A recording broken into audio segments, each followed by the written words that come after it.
Shalom, Shalom, Israel, Shalom.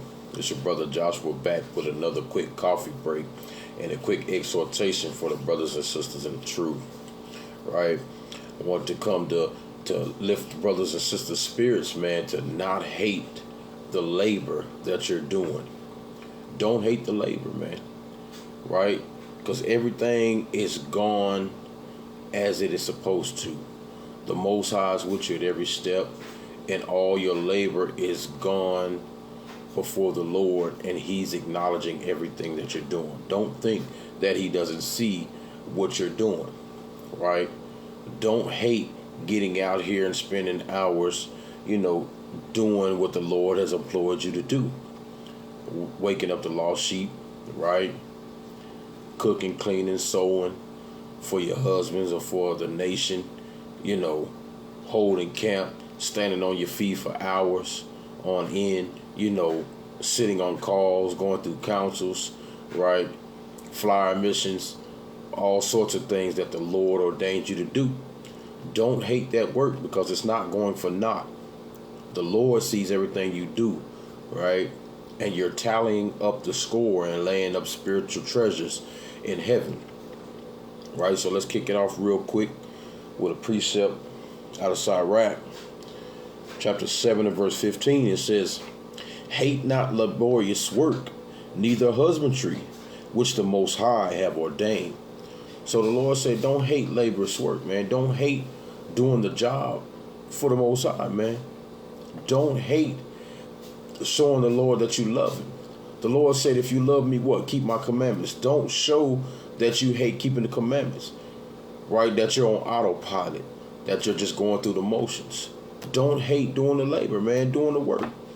Walking forward and reading every day, praying, fasting, putting some study time in, teaching your family, right, your brethren, your sisters. Don't hate doing the work and magnifying the name of the Most High. These things have to happen in order for us to receive salvation, to get out of this wicked kingdom, man. Right, we understand that we on these physical bodies, man, and we get tired, we get burnt out mentally, physically, and a lot of times spiritually. It gets hard.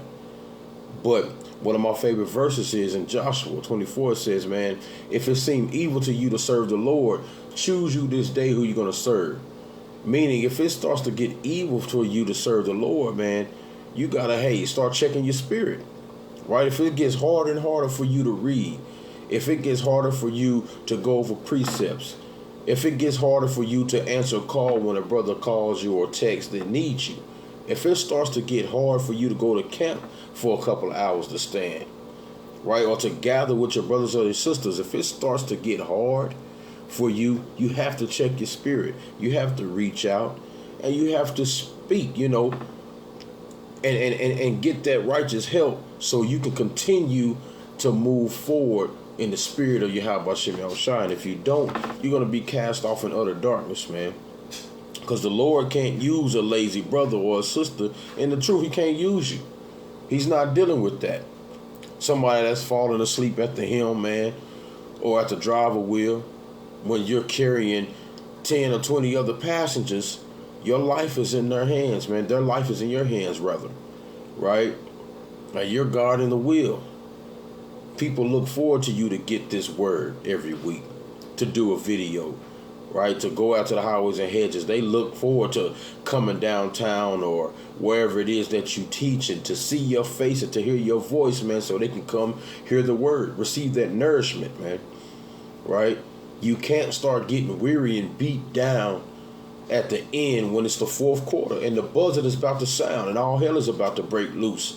And you start looking back in the world, thinking it was easier to just go hang out and do whatever you want to do all day, man. Smoke weed and sit back and binge watch television. Hang out with your friends and drink beer all day. Go and partying and just go and sleep. You can't do that.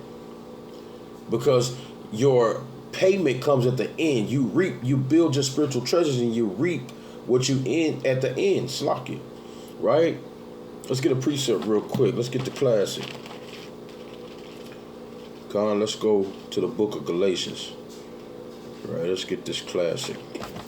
This is the book of Galatians, chapter 6 and verse 9. It says, let us not be weary in well-doing, for in due season we shall reap if we faint not. Right? In due season, we're going to reap, man. Right? What happens when the seasons change? In the wintertime, everything's dead. Right? But before that was what? The summer. But before that was what? The spring. Well, it's like the winter, the summer, and the spring. Right? You planted in the spring. All summer long, those things got right. Right? And then you're going into the fall, into the winter where everything's dead, and then it's a cycle again. You reaping back what springtime brings, man, when life is renewed again, right? You spend all summer long tilling the ground, getting it ready. Everything goes dormant, getting ready to go into the fall, into the winter, man, when everything is asleep, docile, dead, in the dark. And then when that springtime comes, you start to reap that fruit. All those things that you put forth, right? Your hand, that work when you put your hand to the plow. All that sweating and blisters on your hands and back-breaking work you did, man. You can't get weary at the end or else you're going to be impoverished, man. You're not going to have nothing at the end of the day. You got to keep building up at the end of the day so you can have something saved up, right? Even when you go into nature, you see how nature moves when all the animals, they start, hey, man, getting everything together, right, in the fall time. When that winter time hit, everything's done. They got what they need stored up. Everything is in place. All winter long, they good. They eating. They laid up. They hibernating, right? And then they come back out and they reap again. And they keep moving. It's that excess work. It's never stopping. It's locking. Right? It's never ending. And that's the way you have to be in this truth, moving and doing the works of the Lord. You're going to get tired. You're going to get weak. You're going to get weary. But you have to push through that to make you better at the end. Right, let's get a precept real quick. All right, Salaki, I'm a little under the weather. Right. This is the book of Proverbs, chapter 6 and verse 6, right? It says, go to the ant, thou sluggard, and consider her ways, and be wise, which having no guide or overseer or ruler, provided her meat in the summer, and gathered her food in the harvest, man. Because the ant, anytime you go see an ant hill or you see them ants crawling up them walls or the trees or whatever it is, they constantly working. They don't have nobody ruling over them, telling them what to do, right? The queen is back at the colony giving birth and so on and so forth, man. But them soldiers, they steady providing for the queen. They steady providing for the colony, for those babies that are being born. They steady moving constantly until that cold season comes. And then they hide out and they dormant and then they chilling, man. And they sleep at night, man. A good sleep. Until that sun come out in the springtime, and then they come back out, get that harvest, man, and then they do it all over again.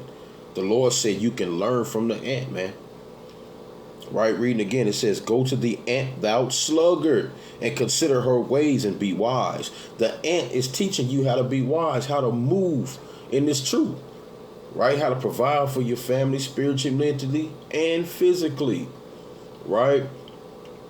And definitely spiritually in these dark times, right? We need the Spirit of the Lord to cover us at every ounce and every way possible. Because if we don't, hey, we're going to be caught out there in the wintertime in the dark. And it's going to be sure death, man. Right? I'm going to read verse 8. It says, provideth her meat in the summer and gathereth her food in the harvest. How long wilt thou sleep, O sluggard, when thou wilt arise out of thy sleep? So the Lord is asking, when will you arise out of your sleep, man? When are you going to get up and keep pushing? When are you going to get up and get yourself together? Right? Put your hand to the plow and stop sitting idle, man. Stop sitting still.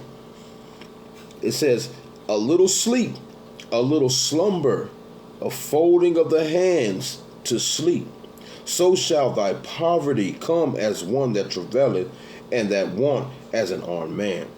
So if you keep staying idle and you don't put your hands to do this work and you don't apply the knowledge and everything that the Lord has given you, hey, you're going to be impoverished in that day.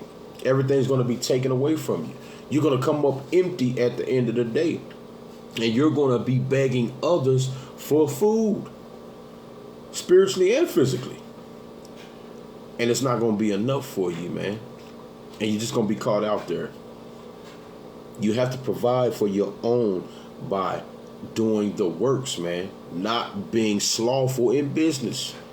The Lord said you have to wax old in your works, man, because you made a covenant with the Lord, hey, by saying, I'm going to do this work. The moment the Lord woke you up and you decided to say, look, I'm going to go out here on these highways and hedges. I'm going to teach. I'm going to stand posts. I'm going to hand out flyers. I'm going to start giving my people the wisdom. I'm going to read. I'm going to study. I'm going to fast. Right? As soon as you start putting your hand to the plow, you signed that dotted line and you made a covenant with the Lord. And he said, now you're held accountable for doing these things and increasing. Because the word is always flowing, man. There's always room to grow. There's always room to learn more and to get yourself better and better. You learn more every day. Right? You cannot stay stagnant in this truth. You have to learn more every day. Right? It's an ever-flowing river, man. And the Lord said you got to wax old in that thing. You got to be mighty. Right? Let's get another precept. Let's go to the book. Sirach again. Let's stay in Sirach and let's go to the book. Sirach chapter 11 and verse 18. And it reads, there is that waxeth rich by awareness and pinching, and this is a portion of his reward. Whereas he saith, I have found rest, and now will eat continually of my goods. So some brothers will, do a little studying and feel like they obtained something that they don't need to learn anymore. They got enough, they have obtained a certain level of knowledge of the Most High and things of that nature, and then they're done. They feel like, hey man, I'm good. I ain't got to do nothing else. I'm there. Right? He says, whereas he saith, I have found rest, now will eat continually of my goods. And yet now, Salaki, and yet he knoweth not what time he shall come upon him, that he must leave those things to others and die. Sometimes, man, the Lord will really come in and snatch up everything that you've acquired, man, and give it to somebody else and increase them because you felt like you got enough. You've obtained everything that you needed. You sat down and you start resting again. You took your hand off the plow and you didn't really care anymore. It started getting evil to you to serve the Lord. So therefore, he took what you had and he increased another brother. Right? And then you fell back into darkness slowly but surely. Back into death, man. Right? Because you didn't want to do anything anymore. And it says, be steadfast in thy covenant and be conversant therein. So the Lord said, be steadfast, man. You got to be steadfast. You can't be moved in this thing, man. You got to be barricaded down in this truth and always stand on what you know and what you believe and increase on that thing, man, because you made a covenant with the Lord. And it says, be conversant therein and wax old in thy work, man. So you got to work with your hands, man. You got to get sweaty. Your back going to hurt, right? You're going to be tired. You're going to get weary, but you got to fight, man, because you're hired in a sense. You're, like I said, the Lord said, there's plenty of work, but the laborers are few. Paraphrasing, man. He hired you to come do his work, inevitably to fulfill his will, because it's not about you. It's about the Lord and his house, that his house may be filled. We do this work for him, right? We're soldiers on the front line. We have to do what the Lord requires us to do. And if we don't, then he can't use you, man. Right? You can't be idle. You can't be sitting around just, picking your toes and clipping your nails and doing whatever you want to do, man. The Lord ain't dealing with that. Because he hired you. And he put you forth in the vineyard to do his work, man. Right, let's get this in Matthew real quick. Right, because essentially you're laying up your treasures for heaven. Right. Shalaki, I know y'all can hear it in my voice. I'm a little under the weather. Kind of foggy. Right, this is the book of Matthew chapter 20. And I'm going to start at verse 1. It says, "For the kingdom of heaven is like unto a man that is a householder, which went out early in the morning to hire laborers into the vineyard. And when he had agreed with the laborers for a penny," when you sign that dotted line, right, "a day he sent them into his vineyard. And he went out about the third hour and saw others standing idle in the marketplace, and said unto them, Go ye also into the vineyard, and whatsoever is right I will give you. And they went their way. Again he went out about the 6th and the 9th hour, and did likewise. And about the 11th hour he went out and found others standing idle, and said unto them, Why standeth ye all day idle? What you doing standing here idle all day long, man? It says, They say unto him, Because no man have hired us. He saith unto them, Go ye also into the vineyard, and whatsoever is right ye shall receive. So when even was come, the Lord of the vineyard said unto his stewards, Call the laborers and give them their hire, being from the least unto the first. So guess what, man? Everybody in this thing is working for that same penny. And whatever you go out to see good, and whatever you put out is what you're going to receive, man. Right? You can't go out and give a lukewarm response or an effort and expect you to be overflowing with abundance. No, you can't go out as an ant and pick up one little peanut, man, and see like that's going to last all winter long, man. No, you got to keep gathering and building up the surplus. You got to keep your hand on the plow and keep moving and stop being idle. He said they were standing idle. And what happens when idleness happens? You start to fall asleep. You start to get weary. You start to look back into the world and remember old things. You start to drink of other philosophies and other things of the world, and you start getting drunk and shaky. Right? You start getting off your rocker, man. You start forgetting certain things that you were supposed to be doing. And then you start putting them off. And then you wax worse and worse. And then you fall asleep, man. And the Lord said, look, a little sleep, a little folding of the hands, and your poverty is going to come in one day, man. You can't go back into the world looking behind you when we're at the end and start, sipping of that wine of the world again, man. That's the worst sleep, man, when you drunk and you trying to lay down, and I'm speaking for myself, man. When I was in the world, it may have happened 1 or 2 times. Start sipping, trying to lay down and getting dizzy. Or you pass out and you had that dreamless sleep, and then you wake up and got to throw up. Your head beating, right? You feel messed up and nasty all the next day. Man, that's the worst type of sleep, man, you ever want. And that's what's going to happen when you take your hand off the plow and you start getting drunk and going back into the world. That's why you have to be sober and always watching and staying focused, right? Keep your mind ahead and just keep doing the work. All right, let's get another precept. Let's get another classic. All right. It's the book of Luke chapter 21 and verse 34, and it says, And take heed to yourselves, lest at any time your hearts be overcharged with surfeiting and drunkenness and cares of this life, and so that day come upon you unawares. For as a snare shall it come upon all of them that dwell on the face of the whole earth. Watch ye therefore, and pray always, that ye may be accounted worthy to escape all these things, and shall come to pass and stand before the Son of Man. So you don't want to get back into the world and start getting complacent and say, hey, you know what, look, I'm good, I've obtained everything, I'm straight, I don't have to keep doing this. I can finally take my rest. No, once you try to take your rest, man, hey, guess what? You're going to be cast into utter darkness, man.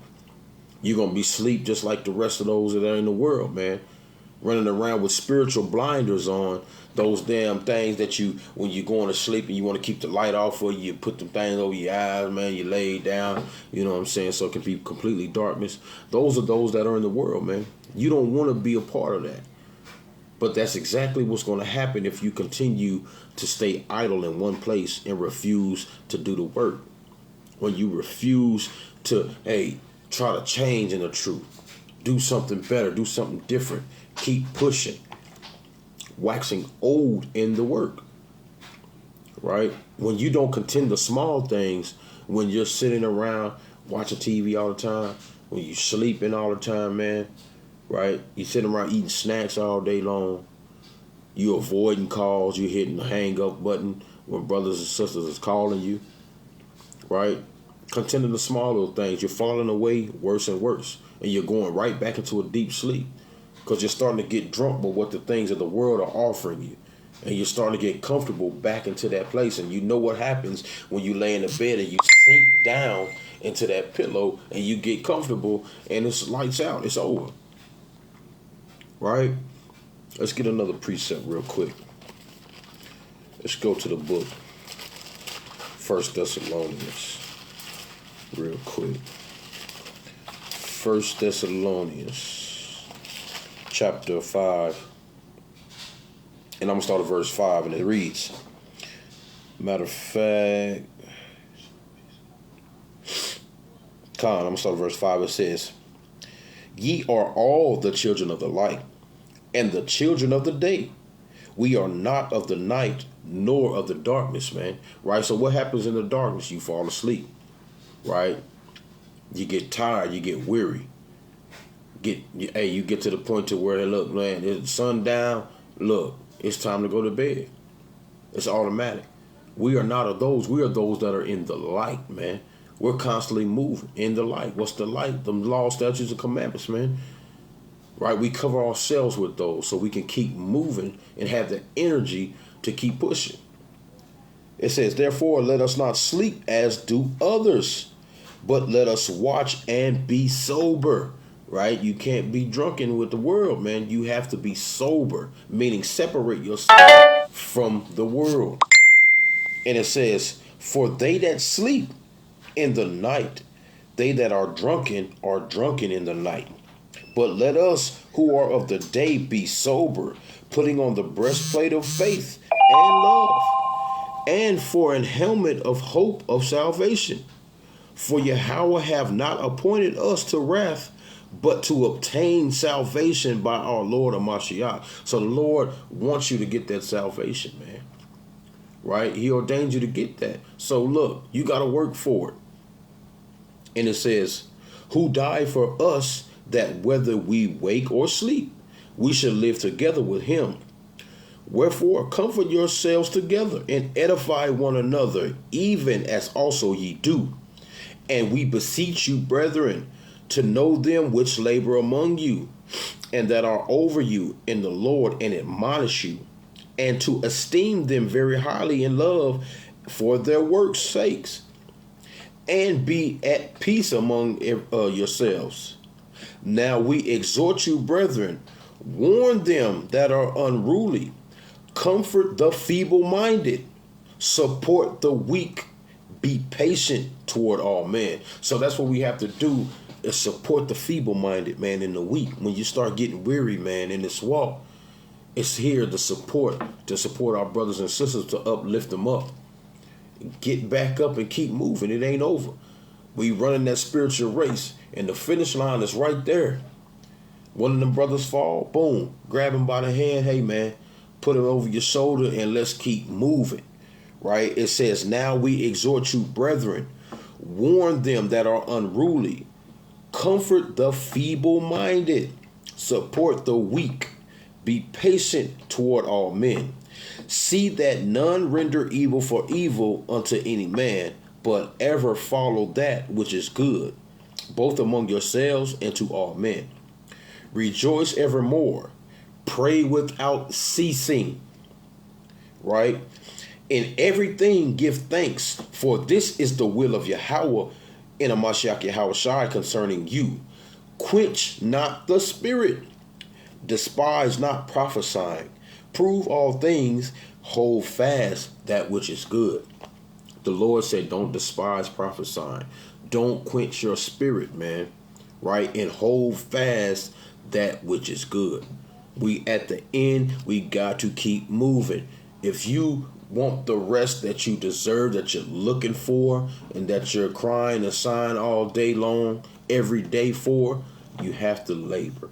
You have to do the work. You can't take your hand off the plow. You have to keep moving every day, right? If you trip, get back up, keep moving. That's the only way you're going to receive that rest, man. Only way. Right? Let's get a precept on that, man. Get about two more. Right? This is the book of Hebrews, chapter 4. I'm going to start at verse 9. It says, Therefore remaineth, Slakia, there remaineth therefore a rest to the people of God. For he that is entered into his rest, he also have ceased from his own works, as Yahweh did from his. So if you want to enter that rest, that's when you cease from the work that you're doing, man. Right?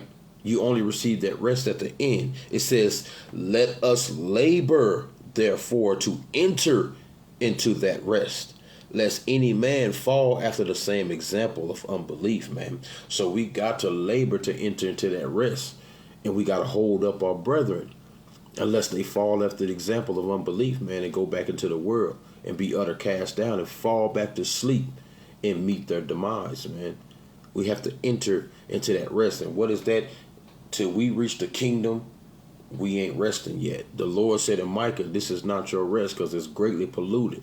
And if you don't separate from this place, man, it's going to pollute you as well, man.